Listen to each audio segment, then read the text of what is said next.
Ohio has passed a bill that allows for a billion-dollar bailout of the aging, decrepit nuclear reactors run by First Energy. That's Davis Besse and Perry Nuclear. Most of the state opposes this bailout, and citizens groups around the state collected signatures to get a referendum on the ballot to reverse this bad bill. At least, that's what they tried to do. But then you hear about a program, a planned system of interference with the signature gathering process.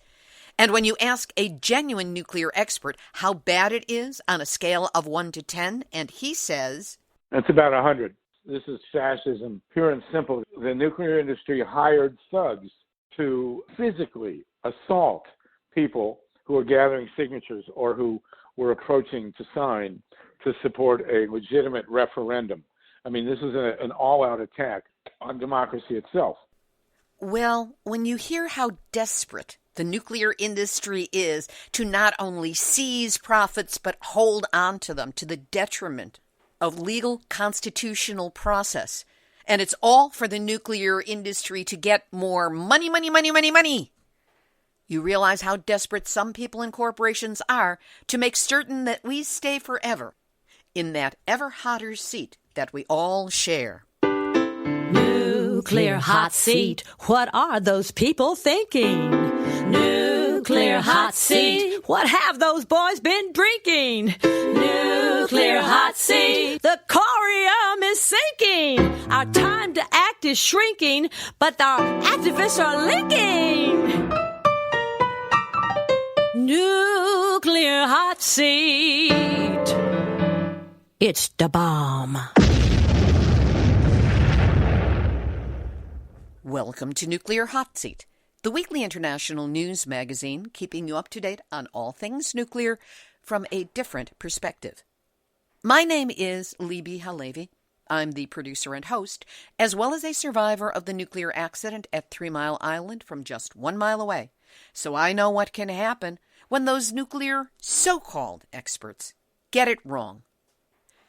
This week, a look at the bailout of First Energy's nuclear reactors and the increasing harassment and interference with people in Ohio who were gathering signatures to put a referendum on the ballot that can reverse this billion-dollar bailout. It's like something out of the latter stages of Mr. Smith Goes to Washington, when the kids are trying with their little mimeographed newsletter to get word out about Jeff Smith, and they meet with vicious thugs hired by a media mogul with political aspirations. Anti-bailout Davids versus First Energy's nuclear Goliaths? That's what we've got going here. We'll hear from 2 veteran activists familiar with this situation. Pat Marida is chair of the Ohio Sierra Club's Nuclear Free campaign and a member of the core team of the National Sierra Club's Nuclear Free campaign. And the esteemed journalist, activist, and so much more, Harvey Wasserman, who never met a word he cared to mince, lets us know exactly how bad the situation really is. We will also have nuclear news from around the world, numbnuts of the week for outstanding nuclear boneheadedness, and more honest nuclear information than was available on Black Friday or Cyber Monday or any of those other nicknamed days. All of it coming up in just a few moments. Today is Tuesday, December 3, 2019, and here is the week's nuclear news from a different perspective. Starting off here in the U.S., where on November 20th, the Nuclear Waste Policy Amendments Act was advanced by unanimous voice vote to the House of Representatives by the Energy and Commerce Committee. If passed, the bill would move forward with safety licensing, that's an oxymoron, for a permanent nuclear waste repository at Yucca Mountain, Nevada, while providing the U.S. Department of Energy with the authority to proceed with a program for consolidated interim storage while the Yucca Mountain project progresses. What you need to understand is that Yucca Mountain is a convenient lie, because if we think there's going to be a permanent repository, then it's legal to create interim depositories for the waste. New Mexico doesn't want this. The governor doesn't want it. The State Lands Commission doesn't want it. The tribal people do not want it. The vast majority of people of the state do not want to become a nuclear dumping ground. And this is being foisted on them under the illusion that it's going to be interim, quote unquote, when this is just a setup to dump the waste in New Mexico and then abandon Yucca afterwards. We will have much more about this on an upcoming special about nuclear waste on Nuclear Hot Seat. And in other tribal news, the Northern Cheyenne have joined in a blanket rejection of Black Hills uranium mining permits. If permitted, the Dewey Burdock uranium mine and mill in the southern Black Hills would become the first radioactive in situ mining in South Dakota. This style of mining leaches uranium ore from the ground by injecting chemicals into the underground water table to dissolve the deposits. According to one commentator to the EPA, the water will inevitably become contaminated as, indeed, the Nuclear Regulatory Commission finding states, quote, the restoration of an ISL, in situ leach mined aquifer, to pre-mining water quality is an impossibility. Over to Japan, where Tokyo Electric Power Company reports that rainwater contaminated by radioactivity in an exhaust stack may be leaking into the ground. The 120-meter-tall chimney was heavily contaminated with radioactive material in the 2011 nuclear triple meltdown, and rainwater coming out of the duct contains high levels of radioactive substances. But TEPCO says that it has not confirmed any impact on the environment so far. They didn't say whether they were actually looking for it, and if they did find it, they didn't say that they would actually report it. But TEPCO says it will consider measures to prevent leakage. Isn't that special? Consider.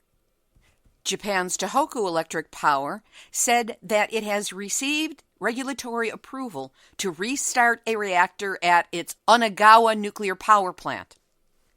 Onagawa was closest among Japan's nuclear stations to the epicenter of the magnitude 9 earthquake on March 11, 2011. The station was swamped by the resulting tsunami, but survived with its cooling system intact, saving its reactors from the threat of meltdowns similar to those that occurred at TEPCO's Fukushima nuclear power plant to the south. More on Pope Francis and his recent trip to Japan, where he went all nuclear. At public appearances in Nagasaki and Hiroshima, he called for an end to the nuclear arms race, denouncing any use of atomic weapons as, quote, a crime not only against the dignity of human beings, but against any possible future for our common home. Of nuclear power, he said, I wouldn't use nuclear energy until it is totally safe to use, emphasizing that a nuclear accident could always happen, that's a direct quote, and would necessarily be, again I quote, big. And during an in-flight press conference aboard the plane bringing him back to Rome, the Pope dropped a bombshell when he said, the use of nuclear weapons is immoral, which is why it must be added to the Catechism of the Catholic Church, not only their use, but also possessing them, because an accident or the madness of some government leader, one person's madness can destroy humanity. And the Catechism sums up in book form the beliefs of the Catholic faithful. We will link to a transcript of that press conference, and I, for one, can't wait until that no nukes message starts being preached from every Catholic pulpit in the world. In Canada, the premiers of Ontario, New Brunswick, and Saskatchewan, known colloquially and collectively as the Three Stooges, have entered into an agreement to develop small modular nuclear reactors. This is an unproven technology. There is no one design that is agreed upon, and it is widely seen as a means of siphoning off taxpayer dollars for the next 10 years, as opposed to doing anything to directly address the climate. The age of nuclear waste is well upon us. In South Africa, spent fuel storage at South Africa's Coburg nuclear plant will reach full capacity by April, and they have no other place to put it. In Germany, that country is closing all of its nuclear power plants, but now it has to find a place to bury the deadly waste for 1 million years. We'll link to that article. And now there's a new report that decries unresolved and incalculable risks of radioactive waste. It's the World Nuclear Waste Report. It was issued on November 11th in Berlin, and we will link to an article about that on our website, nuclearhotseat.com, under this episode, number 441. We will also link to an absolutely delicious article exposing the misinformation of Michael Schellenberger and his pro-nuclear lobbying group, Environmental Progress. Schellenberger, who I referred to as the Schillberger because of the way he shills for nuclear, writes regularly as, quote-unquote, an environmentalist for Forbes magazine, among others. It's a great read. And now... Nuclear hot seat, nuclear hot seat, nuclear hot seat, numbnuts of the week. The European Union has forged a trade deal with Japan that removes controls over radioactivity levels in foods produced in Japan following the 2011 Fukushima nuclear disaster. As a result, even Britain will soon be selling goods from the disaster-hit area, including breakfast cereals, fish, crustaceans, meat, green tea, and baby food. Even worse, current plans do not allow for the contaminated products to be labeled, meaning consumers will not be aware the food contains traces of radioactive substances. So let's take a look at that word, traces. When radiation exposure, quote-unquote, safe levels are calculated, what's being measured is external exposure, and the model used is a 150 to 170-pound man, approximately 25 to 30 years old, a military model, if you will.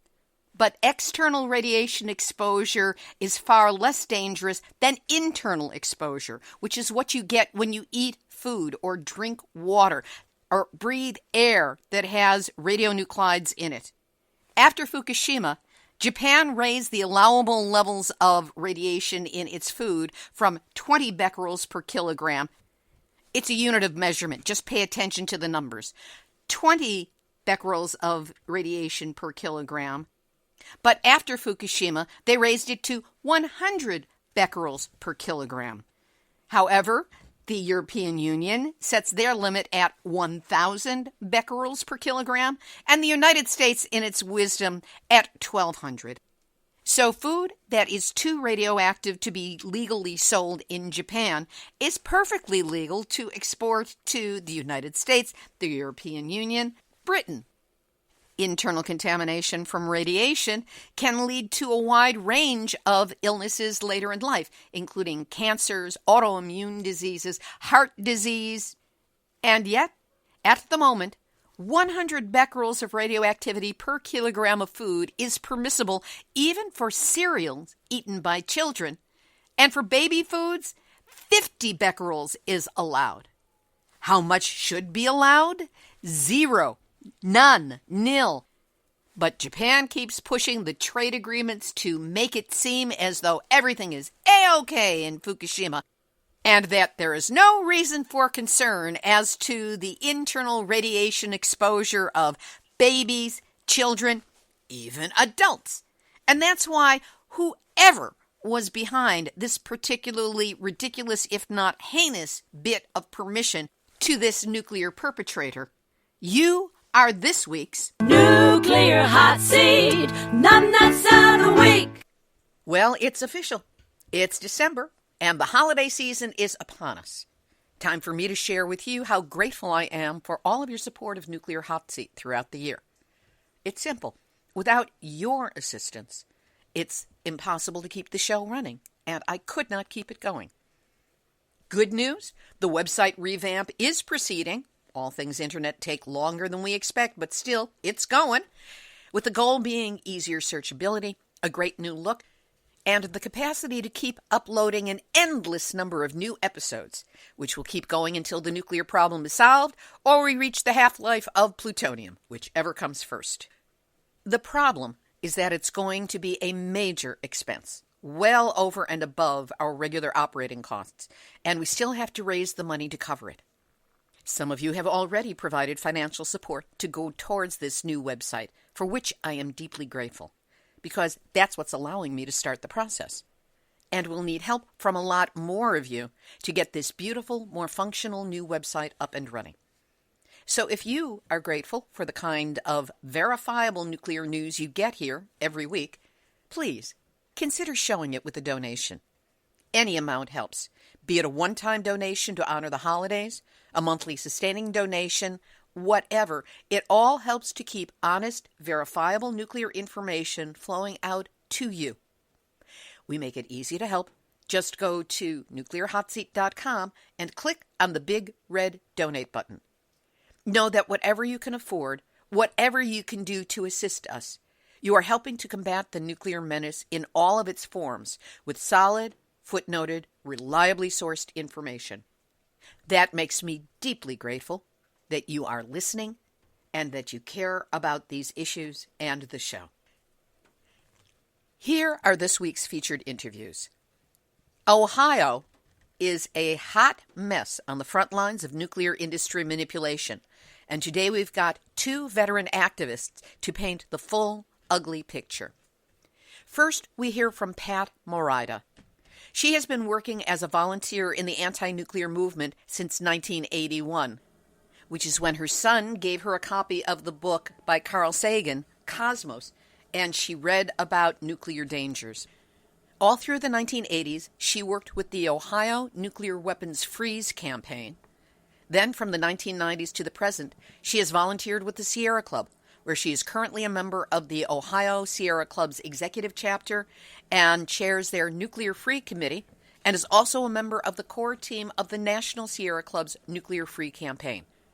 And as if that's not enough, Pat is also part of an international group of Americans and Canadians raising issues of nuclear threats to the Great Lakes. She and I spoke on Sunday, December 1st, 2019. Pat Marida, welcome to Nuclear Hot Seat. Thank you, Libby. Thank you for having me. Pat, we need some context for understanding what's going on in Ohio. So give us some background specifically on Ohio House Bill 6 and what it does.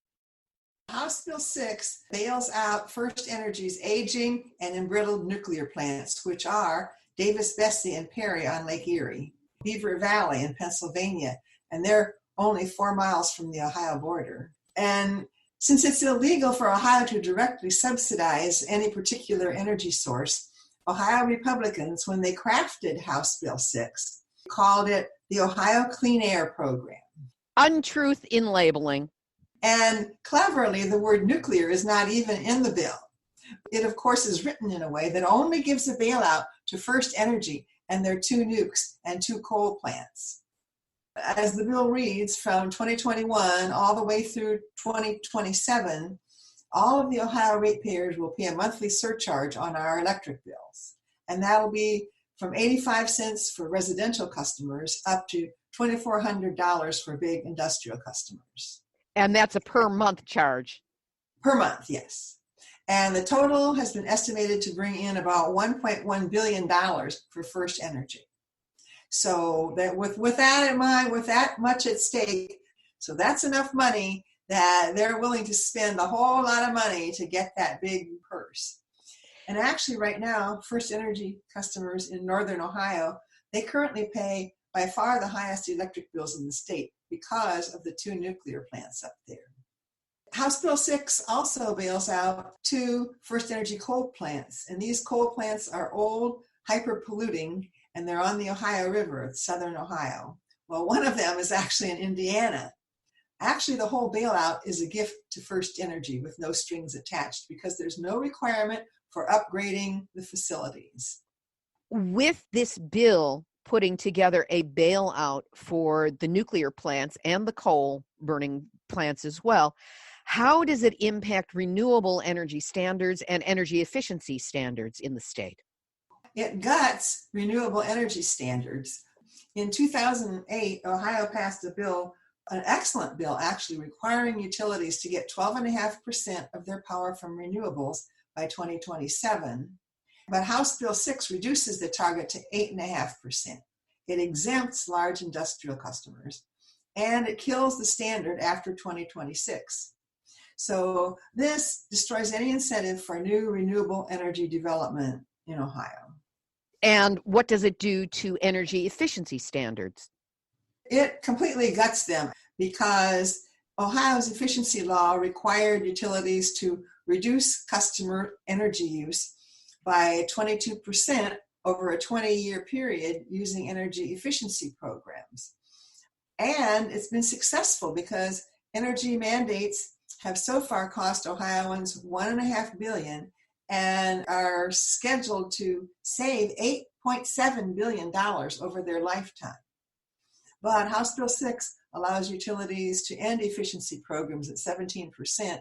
Most of them have already reached that. So essentially, it guts efficiency standards. How in the world did a bill as bad and as against the public interest as House Bill 6 in Ohio get passed? In April, the first bill was proposed in the House, and it had a lot to do with the money coming in to the legislators from First Energy. The bill was continually changing, so a number of hearings were required. I testified myself 4 times. It passed the House at the end of May. Then the legislature was scheduled to recess at the end of June, and the Senate had still not passed the bill. So the legislature extended their session, and members who were on vacation were called back to Columbus to vote. The bill passed the Senate by 1 vote on July 17th, and then the House concurred on July 23rd. So the bill could not have passed without the support of some Democrats, because several free market Republicans voted against the bill. But then our governor, Mike DeWine, who's a Republican, he was in favor of the bill, said all along he was in favor of it, and he signed it. Now, Ohio is, as voters go, pretty close to evenly divided between Republicans and Democrats. But yet, the House has 60 of 99 members are Republicans, and 24 out of 33 members of the Senate are Republican, and that's due to egregious gerrymandering.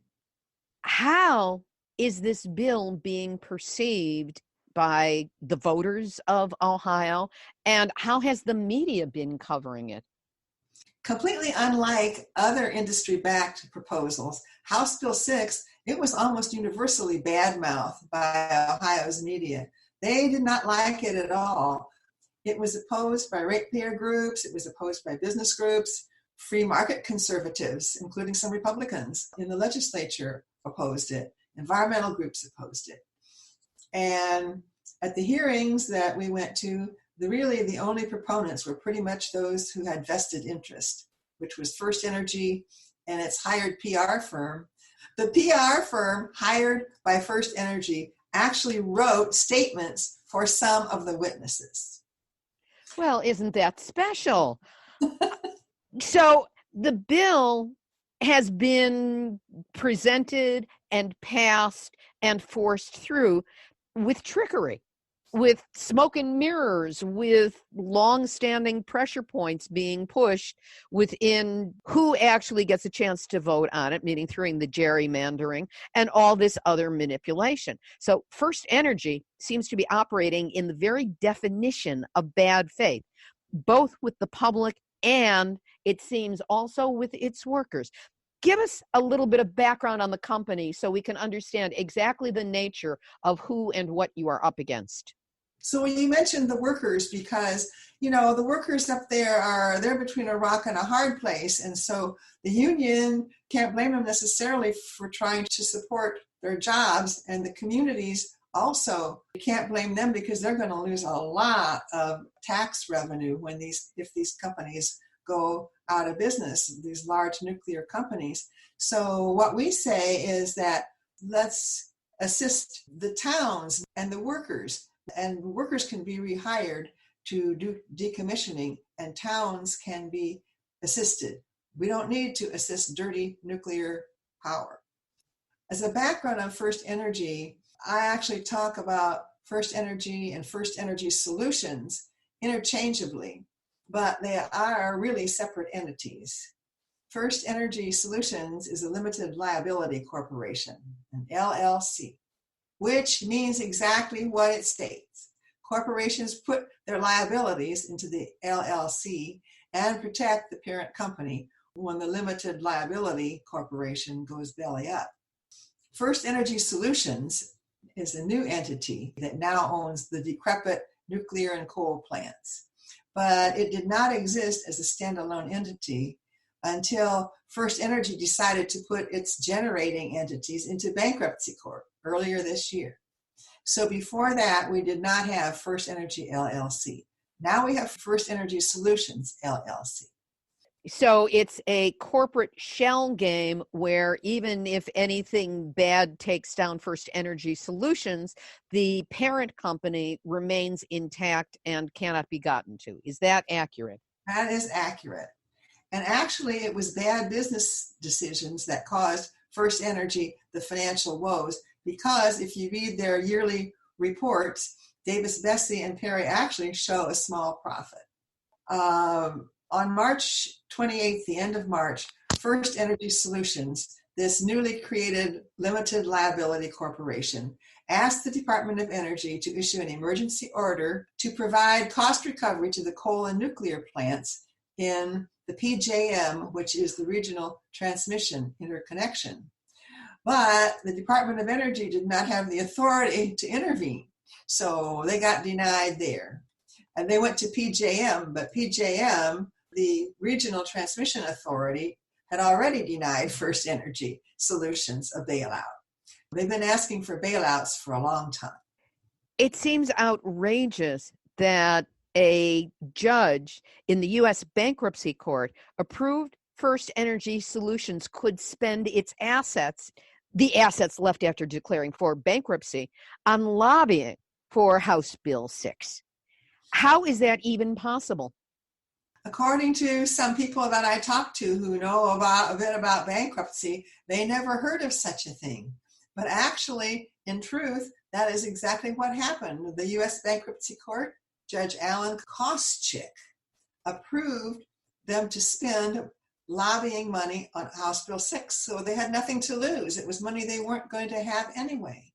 Not only that, but First Energy Solutions asked for a $100 million bonus plan for employees, but that bonus plan, they wanted to exclude union workers. So they wanted to give themselves, the big shots, a bonus of $100 million out of the bankruptcy assets. And the judge went ahead and approved a $126 million bonus plan, which was bigger than the one they asked for, but that included bonuses for unionized employees. But that was done in bad faith on the part of First Energy, because what happened the same day that House Bill 6 passed? They don't waste any time. They don't want to put up a pretense. On that same day, they told the bankruptcy court that it wanted to dishonor the union contracts for the plants, including worker pensions. And in order to get the unions to support House Bill 6, they had promised, First Energy had promised, that the contracts would be honored. So there's a lot of duplicity happening there. This is absolutely infuriating. And of course, there's more infuriating information to come. What was the impact of all of this legal haggling and manipulation on renewables within the state of Ohio? The bill does have $20 million that would be divided among 6 existing solar projects in the rural areas down in southern Ohio. But actually, this is meaningless because First Energy is still required under House Bill 6 to develop more renewables. So that's just part of the gift to First Energy. And what did it do to wind? First Energy was actually behind a wind setback that was passed in 2014. It was tacked on at the last minute to the budget bill, and there was only 10 minutes allowed for discussion. Now, this bill requires 1,300-foot setback from any property line. In other words, the windmill or the whatever we're calling the turbines now, have to be set back from any property line by at least 1,300 feet. So Yeah. it's almost impossible for anyone to be built that has enough clearance around it for it to be legal. Yeah, well, it's impossible to build a wind farm in Ohio. Newspapers reported a $4.2 billion loss in economic development in Ohio and a potential loss of 13,000 jobs.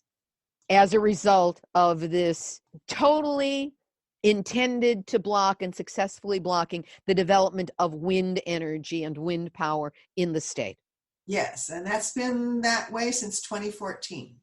With all of these shenanigans from First Energy and First Energy Solutions, what are some of their codependent agencies doing? In other words, what kinds of concessions and waivers has First Energy asked for and been granted by the Nuclear Regulatory Commission? Specifically, we're talking about safety and maintenance here. Well, it's pretty amazing. I have a very long list of these. They're somewhat different between different reactors, but for almost all the reactors, there's longer periods between inspections. Emergency plans have not been updated, are not required to be updated. Flooding and other recommendations from Fukushima lessons learned have not needed to be implemented. Intervals between containment leakage tests were extended. Exemption from records retention requirements. In other words, they don't have to keep their records of that they've been taking through all of this? That's pretty scary. Yeah. Wow. And there could be liability there. They've been given exemption from the definition of physical barrier. That was Davis-Besse, at least, that got that dispensation. And what does that mean? The NRC said that barbed wire is good enough of a physical barrier to keep, I guess, potential terrorists off the property at Davis-Besse. I think Sister Megan Rice proved that false about 5 years ago when she and two other senior citizens got into the Tennessee Valley Authority facility and did their peaceful plowshares protest there. It needs more than barbed wire to keep out potential terrorists or just mischief makers. Keep going, because the absurdity of this is not entertaining, but it's like, how much worse could it get? Wait, there's more. Missile generation by tornado has been deferred. Now, what is the problem of missile generation by tornado? Well, a tornado hit Davis-Besse in 1998, and it was the worst direct hit by a tornado that ever happened to a U.S. nuclear plant. So what happened was it picked up machinery and debris and threw it at the plant. But now they have a deferral. They don't have to clean up the mess that's around the plant and clean up the things that might be hurled against the plant. Other things that are happening, which the NRC has approved, is the use of high burn-up fuel.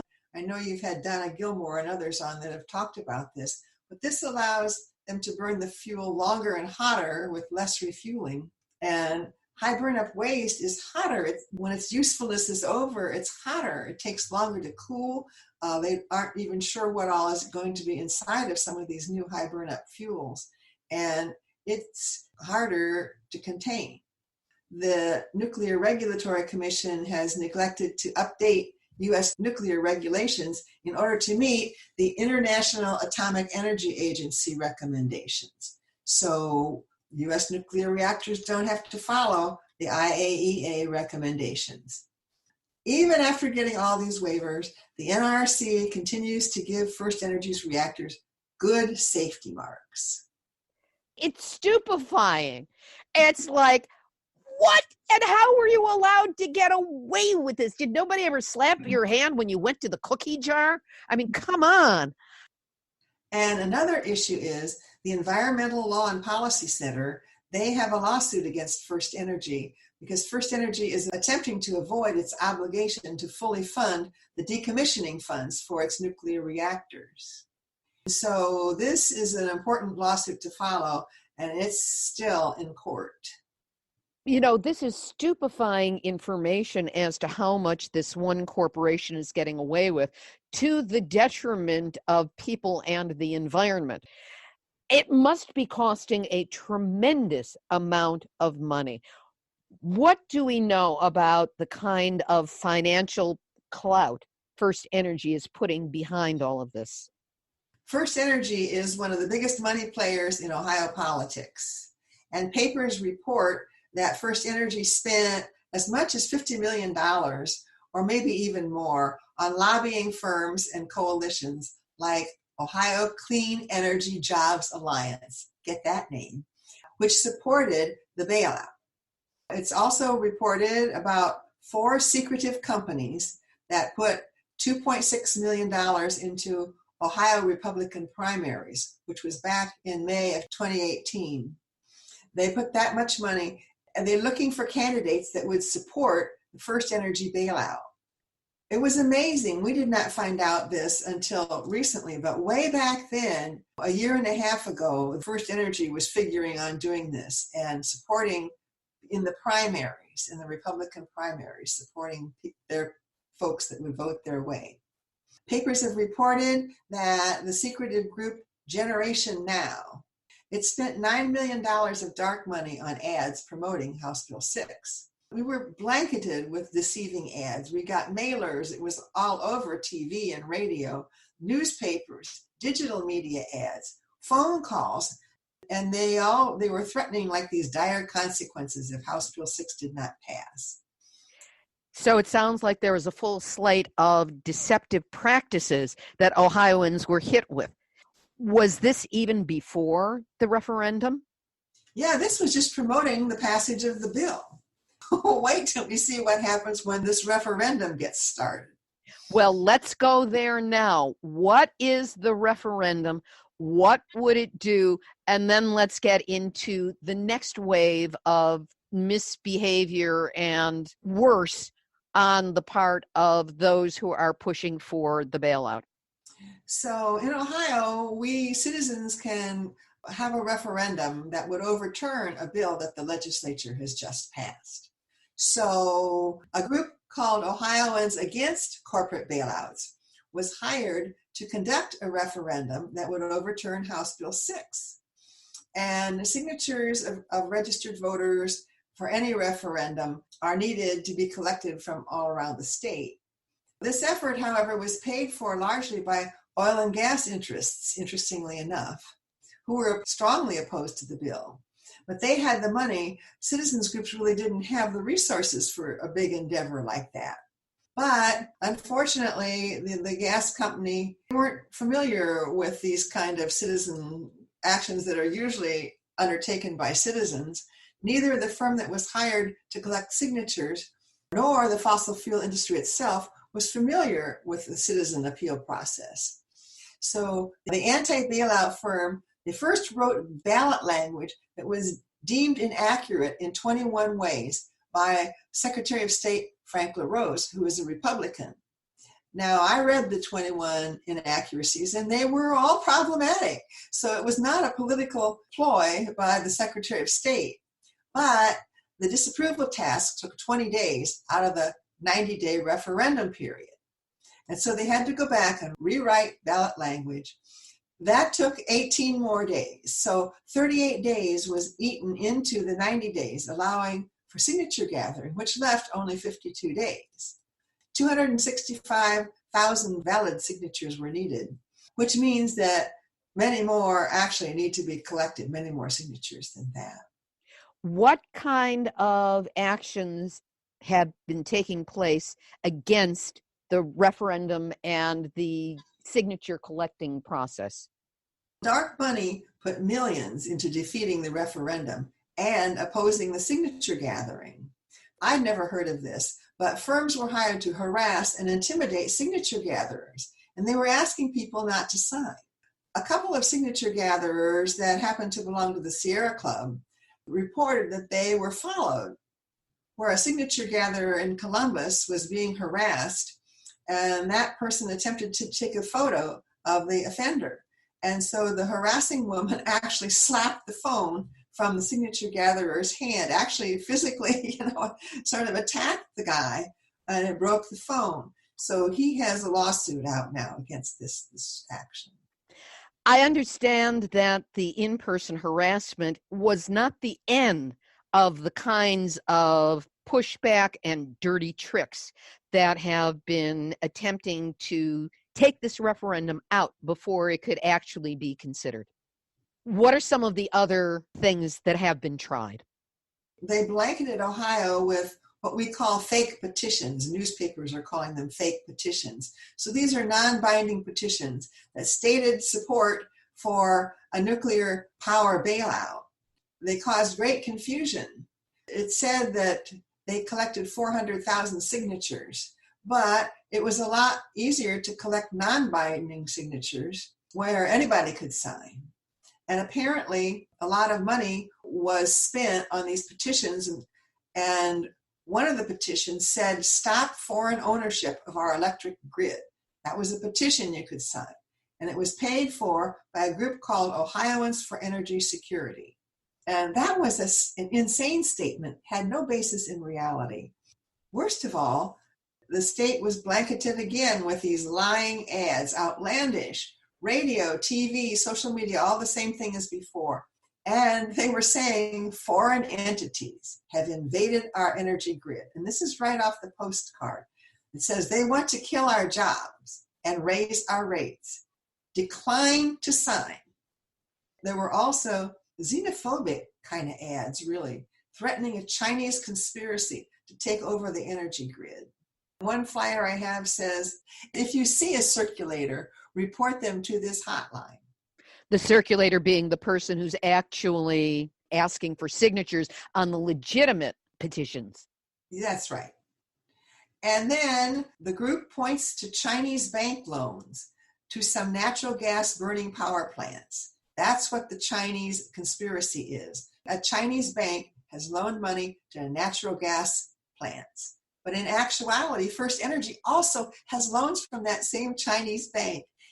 You know, there seems to be a position of authority that's writing these things and saying these things, and people are looking to authority.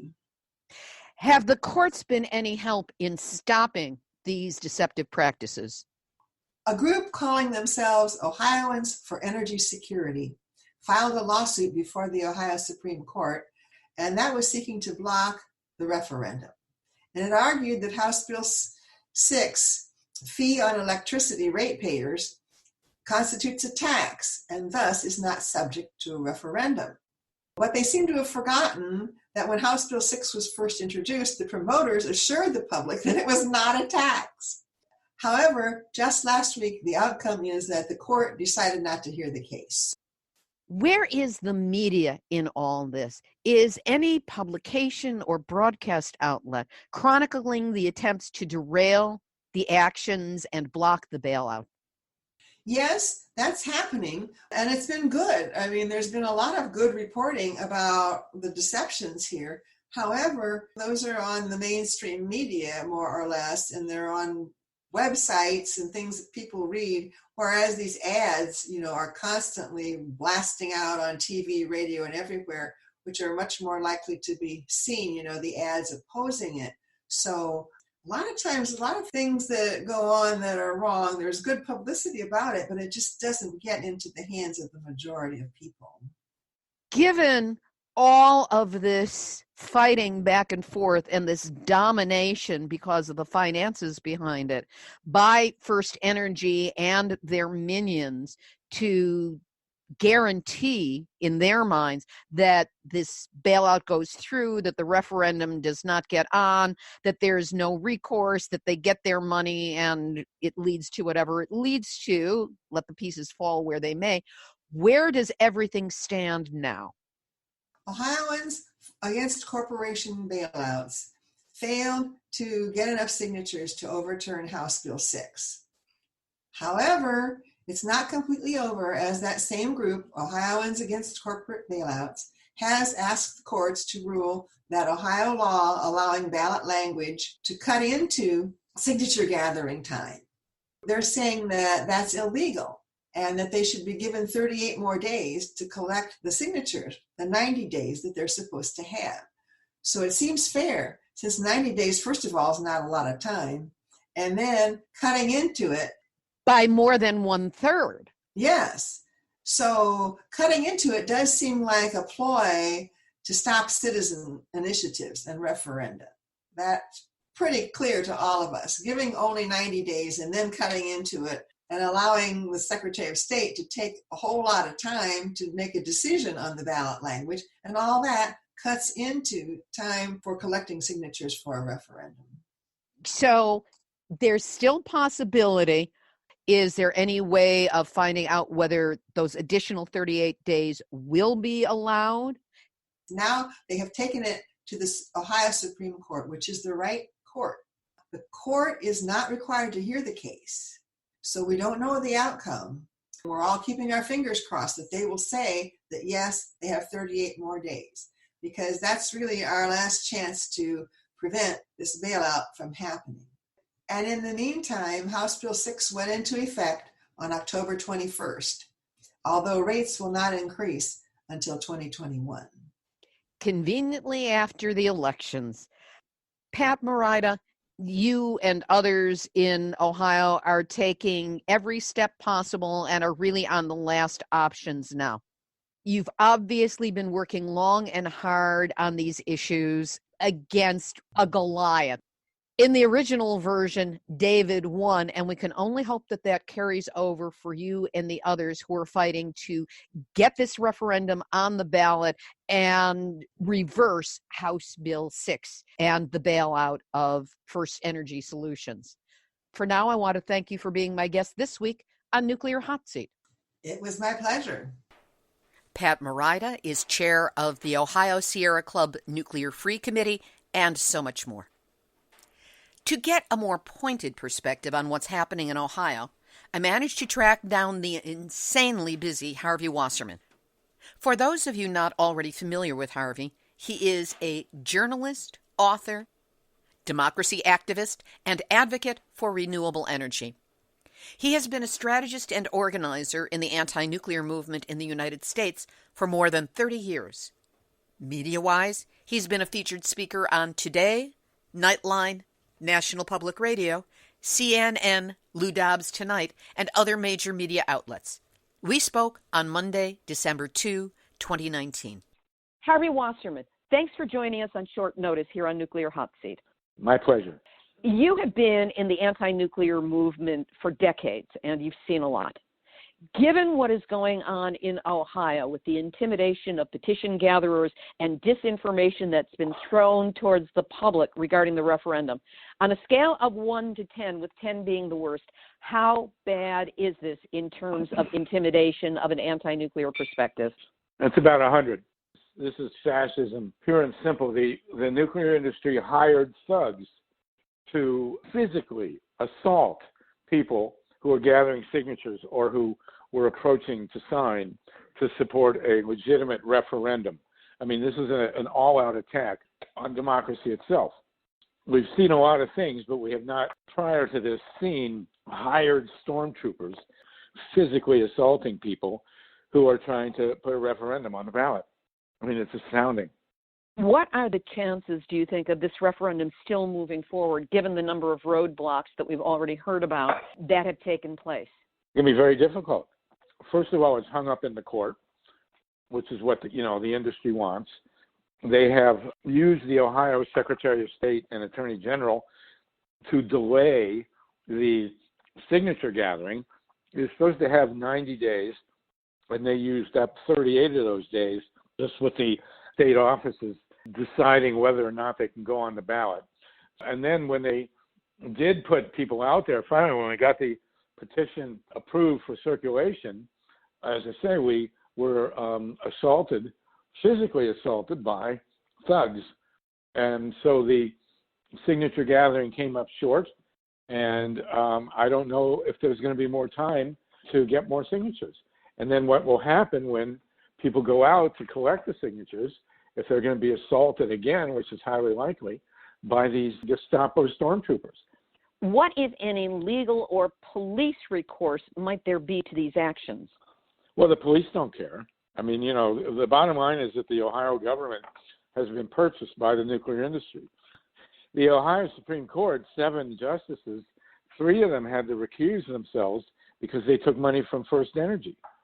So, you got half the Ohio Supreme Court that's been already bought by the industry. And who knows who else they bought. They've certainly bought the legislature to get this bailout through, even though the huge majority of Ohioans opposed this bailout. First Energy bought most of the Republicans and some of the Democrats and got it through.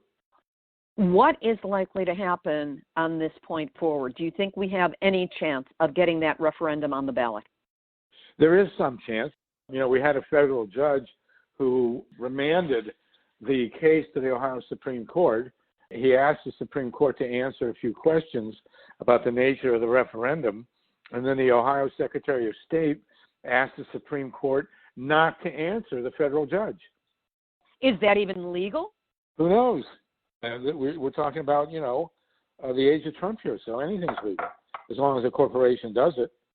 What, if anything, can those of us who live outside of Ohio do to support the work of those who are still fighting to get the referendum on the ballot? Well, you could probably send financial support to the Ohio Sierra Club and maybe send the emails that we can pass on to the federal judge. But, we have the support, by and large, of the Ohio media. Very corporate media in Ohio, very right-wing, but some of the biggest papers in the state have been appalled by this horrible fascism, and we'll just see. We got to wait now to see what the courts are going to do.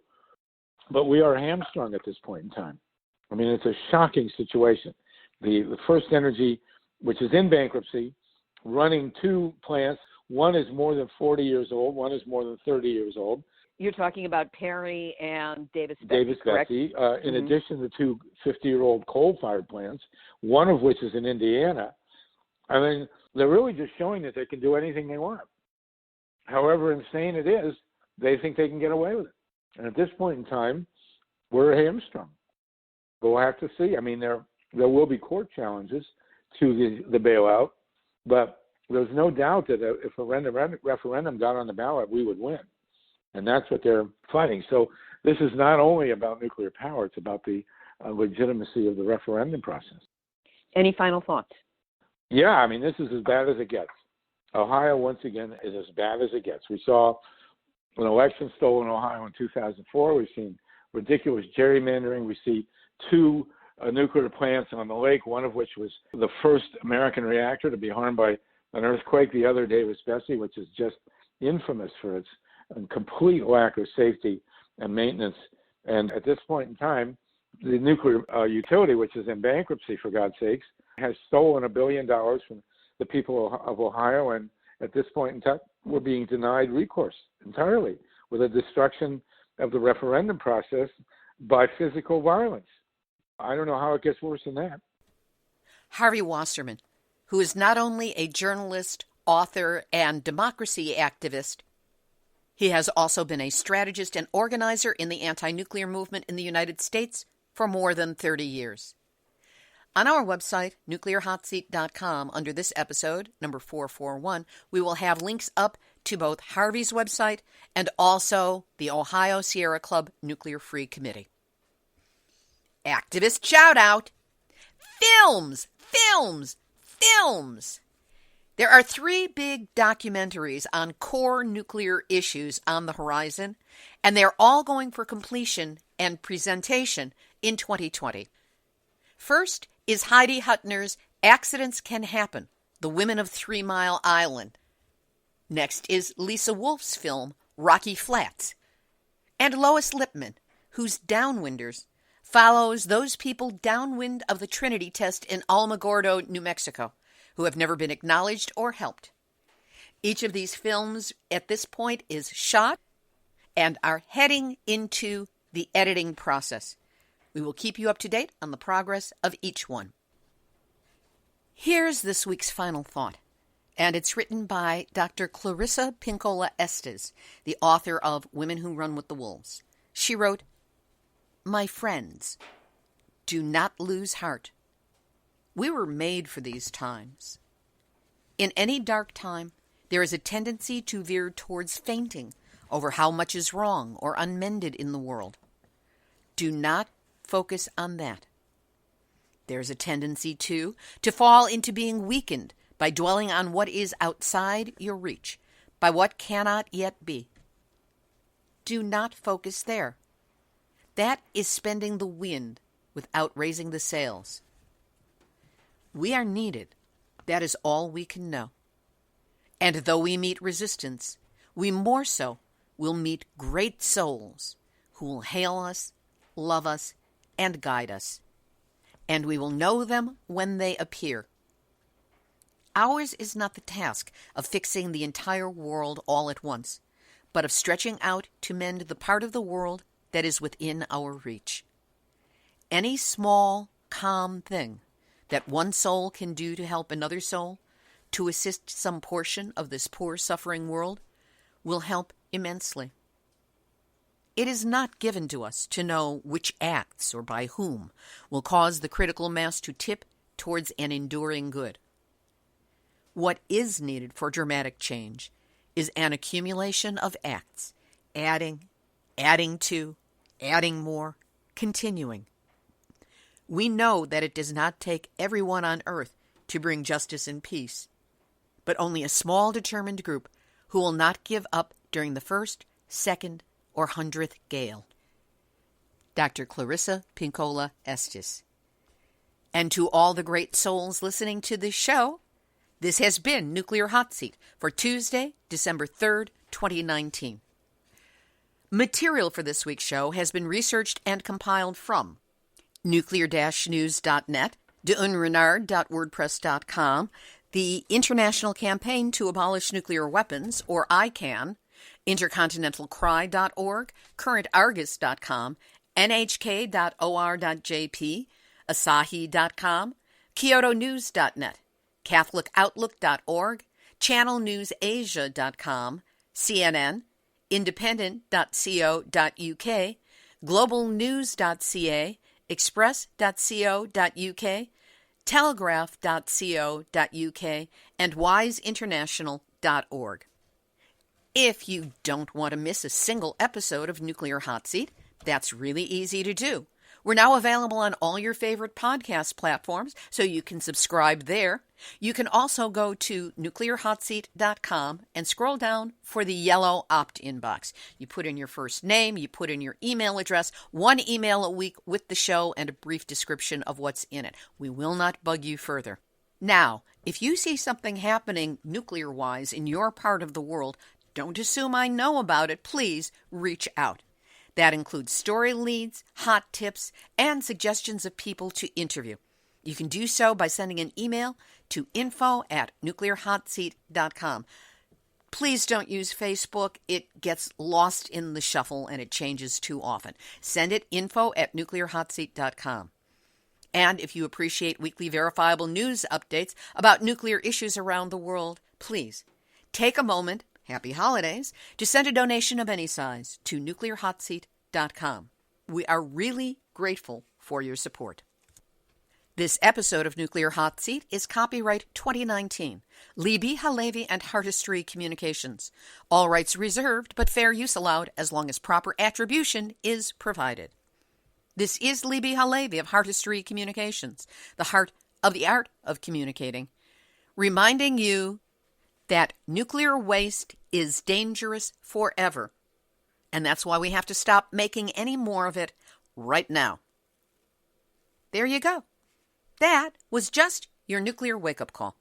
So please, whatever you do, do not go back to sleep, because we are all in the nuclear hot seat. Nuclear hot seat. What are those people thinking? Nuclear hot seat. What have those boys been drinking? Nuclear hot seat. The corium is sinking.